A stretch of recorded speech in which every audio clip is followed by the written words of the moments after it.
Hi, I'm Beck and Food's my life. Do you want the secret to making an outstanding curry? Well, I'm about to share that secret with you, coming right up.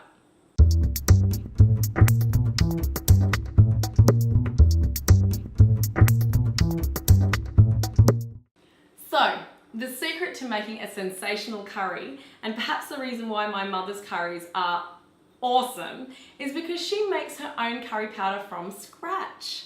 Now, of course, it's easy to go to the shops and buy packets of curry powder, and there are so many to choose from. Sometimes you don't know which one to choose. But I can assure you, if you've got the time and if you don't mind going to that extra length and getting the little bits and pieces that you need, if you grind it yourself, it's going to be really fresh, really pungent, and it's going to make your curry that much better. So here are all the ingredients that go into my mother's Sri Lankan curry powder recipe. One by one, I'll just tell you what they are.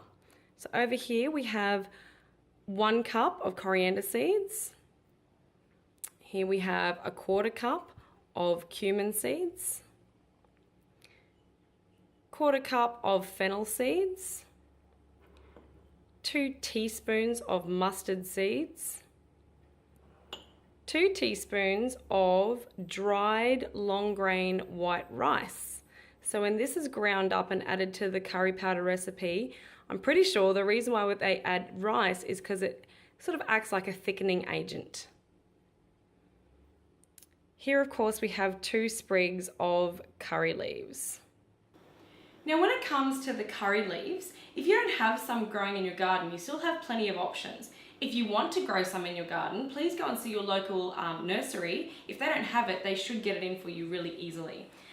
If you're my friend, you're welcome to come over and I'll give you a whole heap for free because I've got plenty in the garden. But otherwise, if you're not really a gardener and you're not really interested in growing it for yourself, then I found this packet at my local supermarket this morning, and I found this in the refrigerated herbs section. So curry leaves are readily available for you.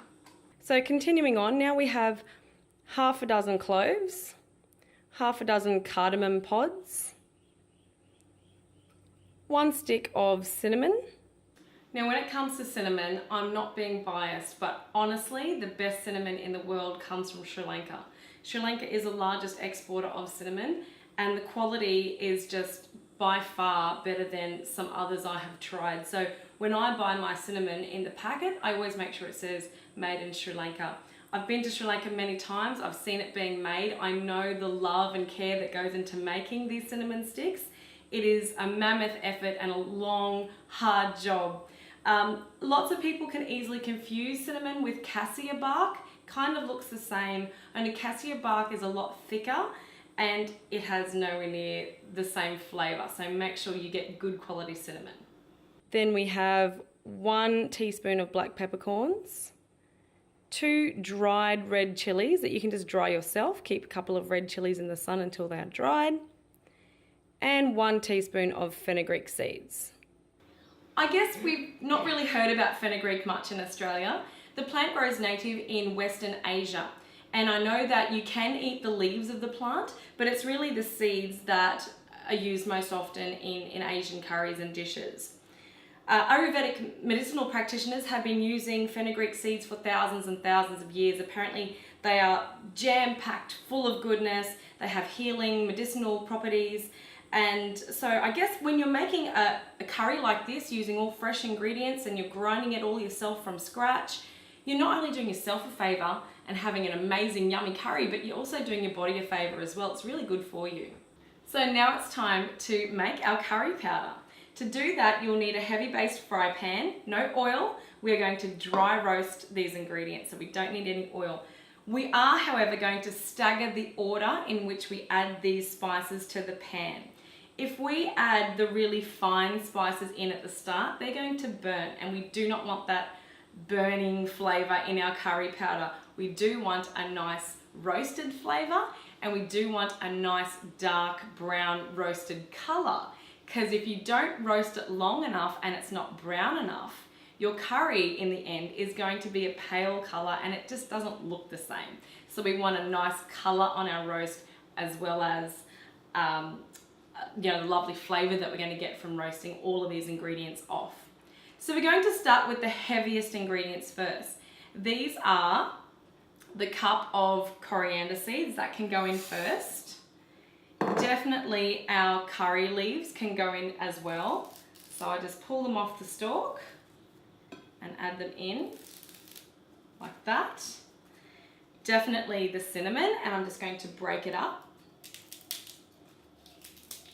I can already smell these and it smells great. We haven't even begun cooking yet. Definitely the chilies, again I'm just going to break that up.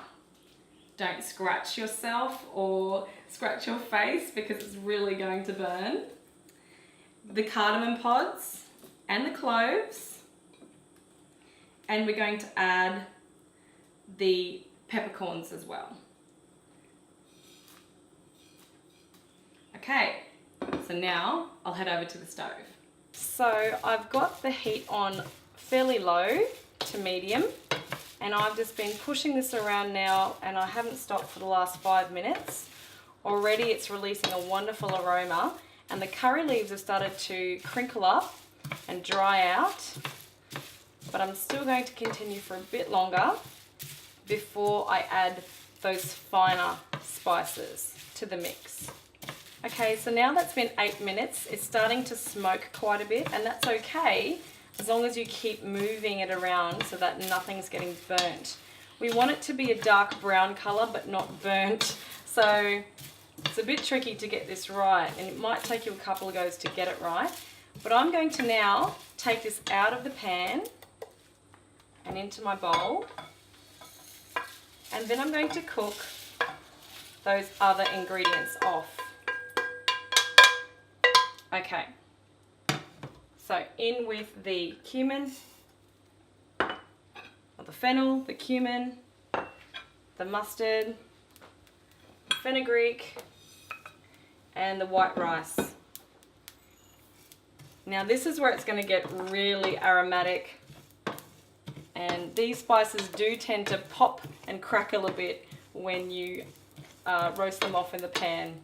This has been cooking for about 4 to 5 minutes. The white rice has gone a golden colour, and the other seeds are definitely turning a lot darker in colour. And what I'm going to do is I'm just going to pop it all together for a final toss. Okay, so what I've done is I've transferred my spice mix into a larger bowl just because I'm trying to let it cool down a little bit before I put it into the coffee grinder, which I only use now as a spice grinder. So it's just a process of doing a good spoon at a time in the coffee grinder, giving it a good old grind, and then sifting it into the bowl. If there's any bits left over that are not quite fine enough, we want powder. So you throw them back in and you sift again. So it is a little bit time consuming, but it's well worth it in the end.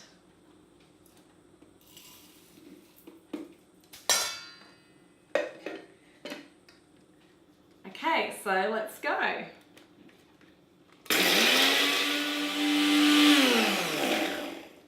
Okay. Tip it in.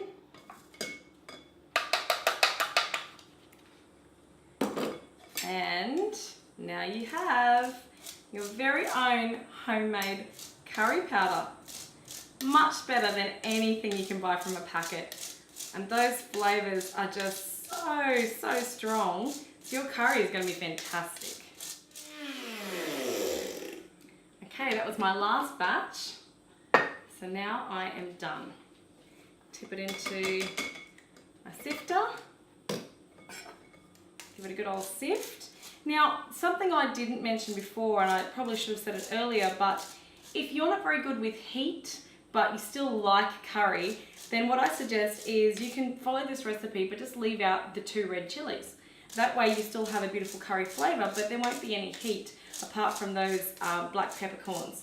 So it's really up to you how much you want to control the heat factor in your curry powder. Okay, there you go. We've made quite a lot of curry powder. That's going to last you quite a while if you don't make curries that often, or you can always bottle some up, like I'm going to do, and give it away to your friends.